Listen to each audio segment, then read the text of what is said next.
Bonjour à tous, salut les amis, j'espère que vous allez bien. Bienvenue sur la chaîne, votre chaîne de News Gaming pour ce 41e épisode des News Gaming. Ça me fait vraiment très plaisir de vous retrouver ici.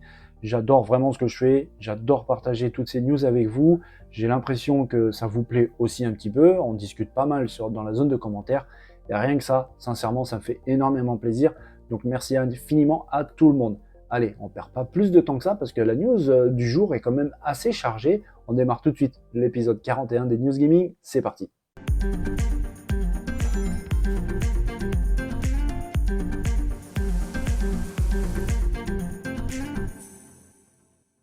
Les amis, la semaine dernière, je vous ai parlé d'un jeu qui a vraiment ébahi tout le monde. Alors il n'est qu'à son début de développement, on ne sait même pas sur quelle machine il sortira. Ce jeu, c'est Unrecord du studio français de Drama. Il est développé sous le moteur graphique d'Epic Games, l'Unreal Engine 5, qui montre avec cette vidéo ses capacités absolument hallucinantes.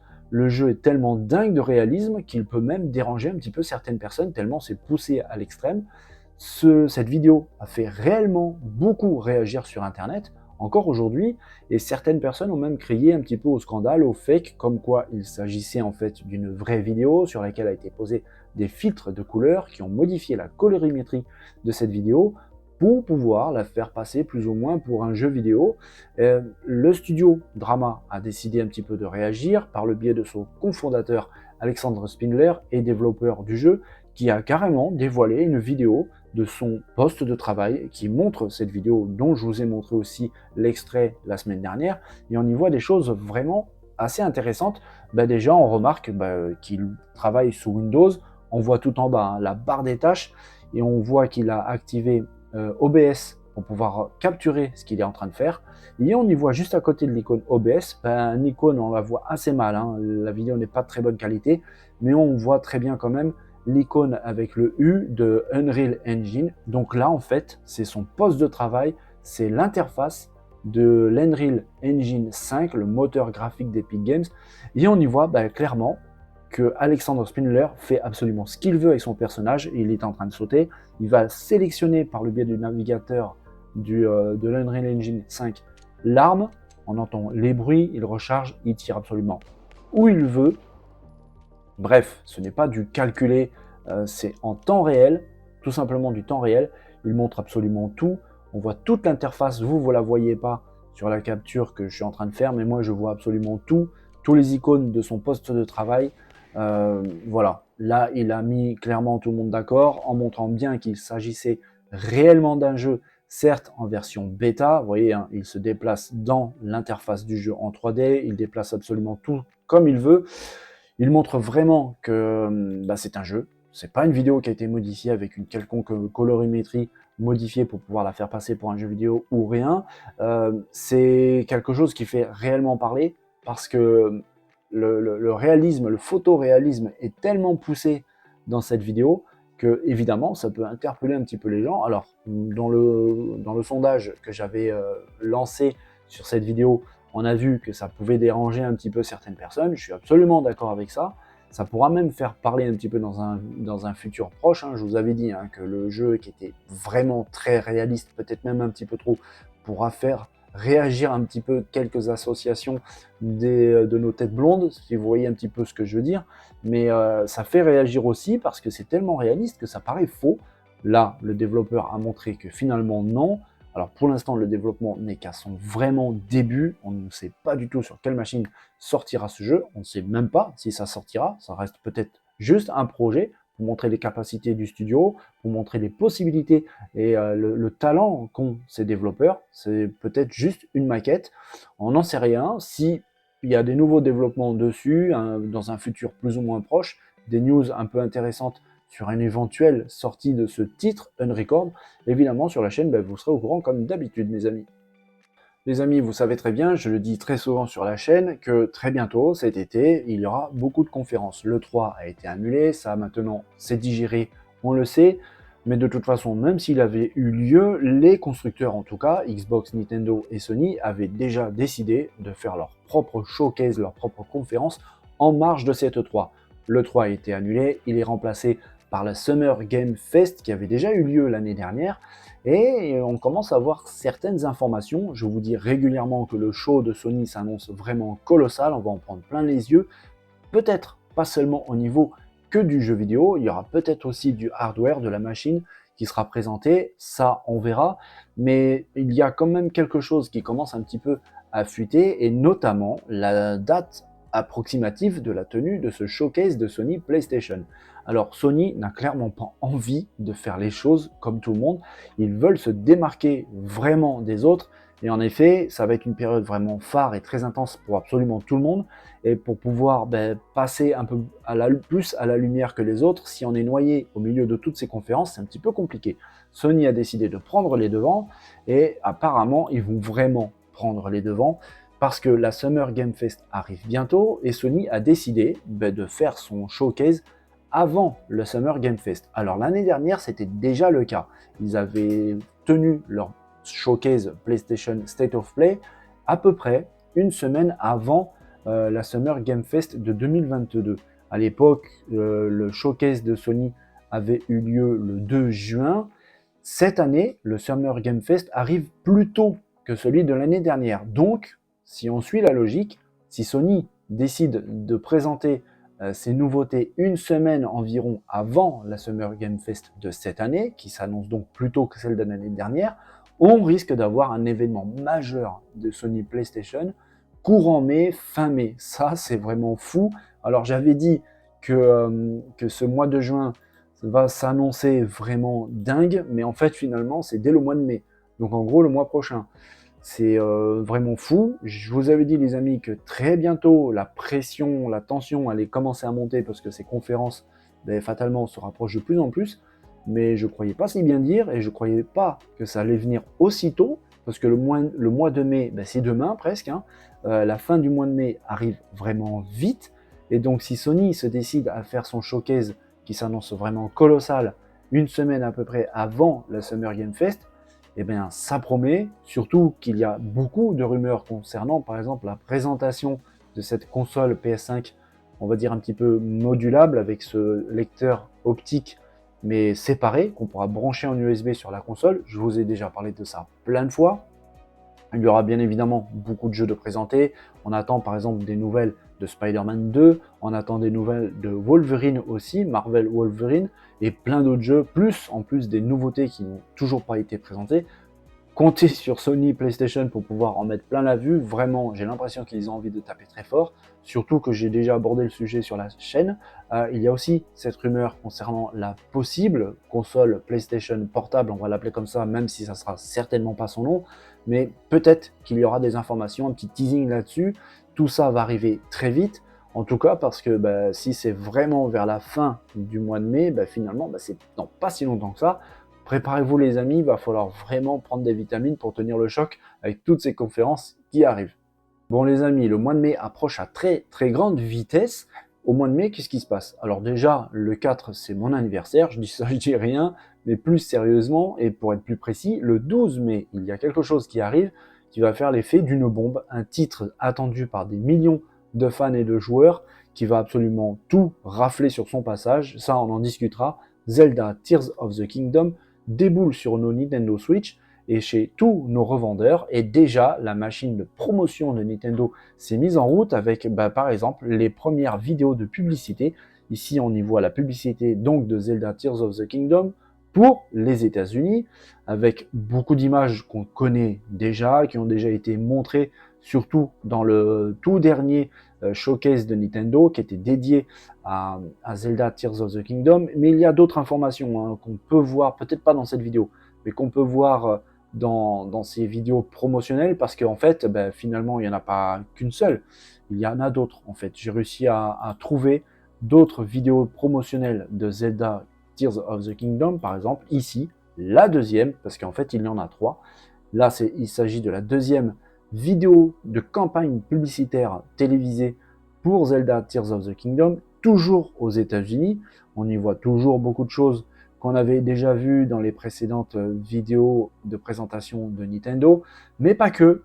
On voit aussi certaines informations plutôt intéressantes, comme notamment l'arrivée d'un hop, on le voit ici, dragon à 3 têtes, le Gleehawk, ce dragon qui en fait vient du tout premier Zelda qui était apparu déjà il y a bien longtemps, c'était sur la Nintendo NES.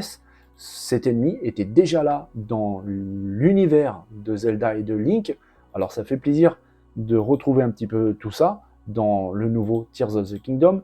Et ici, nous avons la 3e publicité télévisée de Zelda Tears of the Kingdom, un peu plus calme, un peu plus soft. On y voit l'environnement avec les îles célestes, la princesse avec l'épée qui semble bien abîmée, toujours cet environnement qui paraît vraiment gigantesque. Sincèrement, je pense qu'il va y avoir énormément de choses à parcourir, à découvrir, à trouver. Ça va être fabuleux. Le jeu arrive bientôt.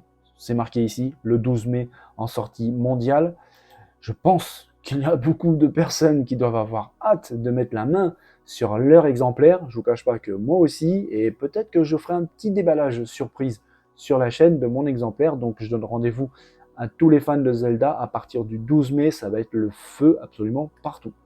Alors les amis, je pense que vous allez un petit peu halluciner parce que moi ça a été le cas. La Nintendo NES, une des toutes premières machines de Nintendo qui a à peu près 40 ans, la voici ici dans sa boîte, bien en fait elle n'a pas fini de nous faire jouer parce qu'un studio a tout simplement décidé de développer un nouveau jeu pour donc cette machine, la Nintendo NES.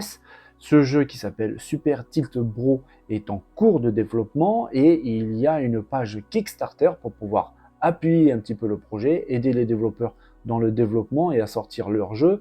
Ça paraît vraiment dingue de dire ça, mais oui, très probablement, il y a un nouveau jeu qui va sortir sur Nintendo NES et je vous le présente en fait de suite. On y voit ici donc la vidéo de présentation du jeu, de la page Kickstarter, avec la cartouche un petit peu spéciale de ce jeu parce que on va le voir très bientôt dans cette vidéo.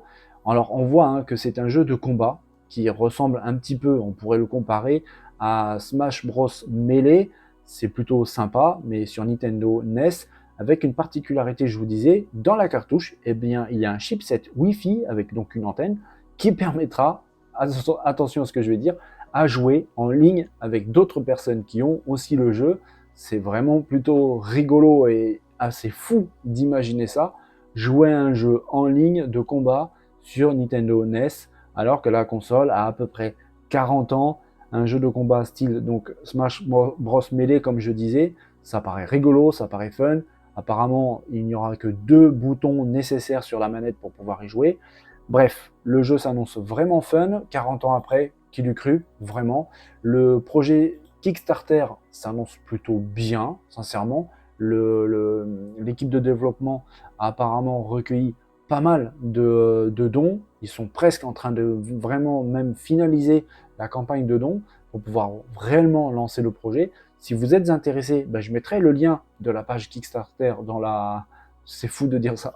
Dans la barre de description pour pouvoir soutenir ou pas un projet tel que celui-ci et avoir une pièce de collection, même carrément plus tard, un jeu pour les Nintendo NES qui a 40 ans. Sincèrement, c'est pas demain qu'on reverra ça, je pense. En plus, ce jeu-là, il a même la possibilité de jouer en ligne grâce à une puce Wi-Fi dans la cartouche. Et dis donc, c'est complètement dingue.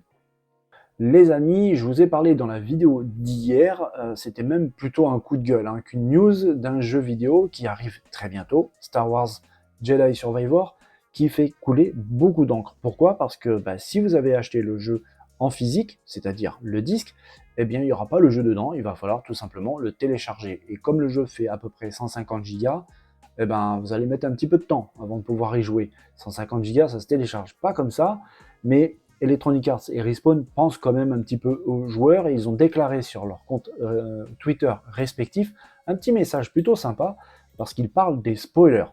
Electronic Arts déclare: pas de spoilers, nous sommes impatients que tout le monde fasse l'expérience de Star Wars Jedi Survivor cette semaine. Nous vous demandons d'être attentifs aux autres et d'éviter de poster ou de partager des spoilers. Respawn, eux, déclarent: s'il vous plaît, mes amis, ne spoilez pas le jeu. Nous avons tous travaillé très dur pour créer quelque chose qui, je l'espère, vous surprendra et vous ravira. Je sais que beaucoup de gens seront contrariés de voir les spoilers avant de pouvoir jouer, et pour nous, c'est vraiment décourageant à voir aussi. Alors oui, effectivement, quand des gros spoilers sortent un petit peu avant la sortie d'un titre officiel, bah, c'est un peu décourageant, c'est un peu dérangeant, c'est triste de se voir spoiler à ce niveau-là. Et puis, je me mets aussi un petit peu à la place des équipes de développement qui ont travaillé pas pendant des jours, ni des semaines, ni des mois, mais pendant des années. C'est très dur, c'est long, avec une énorme charge physique et mentale pour pouvoir sortir quelque chose qui va plaire au plus grand nombre, en tout cas, il l'espère vraiment, et de voir un petit peu son travail diffusé avant l'heure, bah, c'est un peu décourageant, c'est un peu triste, et ça donne pas trop envie de s'impliquer pour plus tard se dire bah, finalement à quoi ça sert. On essaie de faire une belle histoire, de faire quelque chose de solide, de surprenant, et au final, bah, il n'y a rien de surprenant, parce que quand le joueur va pouvoir enfin y jouer, bah, il connaîtra déjà certains passages clés. Donc c'est vraiment dommage, un petit peu la manière d'un film, savoir la fin avant d'arriver à la fin, c'est un peu triste et ça n'a pas la même saveur. Donc on respecte un petit peu tout ça. Maintenant, si Electronic Arts se souciait vraiment des joueurs, bah, ça aurait été cool hein, de mettre les 2 disques du jeu Star Wars Jedi Survivor dans les boîtes physiques et pas seulement un disque avec bah, rien dedans, hein, juste un exe qui va lancer le téléchargement complet. Voilà, ça c'est mon petit coup de couteau dans le dos d'Electronic Arts, mais n'empêche, c'est quand même sympa un petit peu de penser à éviter les spoils. Alors si vous avez la chance d'avoir Jedi Survivor en avance, surtout ne spoilez pas. Et puis petit conseil aussi à ceux qui ne veulent pas vraiment être spoilés et qui veulent vraiment découvrir le jeu par eux-mêmes, si vous avez des comptes Twitter avec des mots-clés Star Wars, Jedi, machin, supprimez tout ça vraiment pour ne pas avoir des notifications en rapport avec ce jeu et donc malheureusement peut-être tomber sur des vidéos qui vous montreraient beaucoup trop de choses avant de le découvrir vous-même. Allez, on va revenir rapidement sur le sondage que j'avais lancé hier, le sondage sur cette affaire un petit peu gênante. Vous savez que pour pouvoir jouer à Star Wars Jedi Survivor, il va falloir télécharger le jeu, même si vous avez acheté le jeu en physique, c'est-à-dire le disque à la maison, le Blu-ray à la maison, ben, il n'y a pas le jeu dedans, il va falloir le télécharger. Quand on sait qu'il fait à peu près 150 Go, ben, ça pique un petit peu, surtout quand on a le disque à la maison, on se demande à quoi ça sert finalement. Ben oui, il va falloir le télécharger. Et dans ce sondage, ben, j'avais posé la question suivante. 150 Go à télécharger pour Jedi Survivor, c'est pas si grave que ça, ou alors franchement pas cool. Vous avez été 20% à dire que c'était pas si grave que ça, et 80 quand même à dire que c'était bah, franchement pas cool. Bah, du coup, on se rend bien compte ici que bah, ça pose un vrai problème. Là, il n'y a que 15 personnes qui ont voté, mais j'imagine que si il y avait beaucoup plus de personnes, si Electronic Arts avait fait par exemple un sondage avant de lancer un petit peu cette idée folle d'obliger les gens à avoir une connexion internet et de télécharger le jeu obligatoirement pour pouvoir y jouer, je pense qu'il aurait eu aussi un très gros pourcentage de réponses négatives sur cette idée. Bref, ça serait vraiment sympa un petit peu que certains éditeurs, parce qu'ils ne le font pas tous heureusement, ça serait vraiment sympa que certains éditeurs pensent un peu plus à leurs fans, à leurs joueurs, que à leur monnaie. Ça serait plutôt sympa, parce qu'on va pas se mentir, cette chose de devoir obliger les joueurs à télécharger le jeu, bah, c'est une façon de faire des économies tout simplement, parce que 150 Go c'est plus que ce qu'un disque Blu-ray peut contenir de données. Ça aurait obligé Electronic Arts de faire une boîte avec 2 disques à l'intérieur, et vous imaginez sur plusieurs millions d'exemplaires le nombre d'argent que ça peut coûter pour pouvoir faire ça. Mais n'empêche, ils vont vraiment se mettre bien avec les ventes qui vont être vraiment importantes, parce que le jeu s'annonce en plus pas trop mal. Mais c'est dommage, parce que télécharger 150 Go, bah, ça se fait pas comme ça, et beaucoup de monde qui ont une connexion internet pas assez rapide, pas assez stable, bah, ils vont pas pouvoir peut-être profiter correctement du jeu, et c'est bien dommage. Bon, et bien, 5 news pour la vidéo du jour, quand même. Des fois, il y en a que 3 ou 4. Là, c'est carrément 5. Et mon petit doigt me dit qu'avec les conférences qui s'approchent, on l'a vu, hein, dès le mois de mai, ça va commencer vraiment à s'énerver. Bah, les news, il va y en avoir vraiment beaucoup. Il va falloir faire beaucoup de tri, ou alors il va falloir faire beaucoup de vidéos, il va falloir beaucoup. Ça va être vraiment fou. En tout cas, merci pour votre soutien. Sincèrement, merci beaucoup pour les commentaires, les likes et tout ça. C'est vraiment important, ça me donne de la force en plus, ça me donne envie de continuer. J'aime tellement ça qu'en plus de ça, ça devient plus facile avec votre aide. Si vous avez aimé la vidéo, n'hésitez pas à la partager, à liker, à vous abonner pour rejoindre l'aventure. Je vous remercie infiniment. Et pour l'instant, ben, comme d'habitude, je vous souhaite à tous une très belle, très bonne journée. Portez-vous bien, prenez soin de vous. N'oubliez pas de vous amuser, les amis, c'est très important. Je vous dis dès demain pour l'épisode 42 des News Gaming. Allez, bonne journée. Bye bye.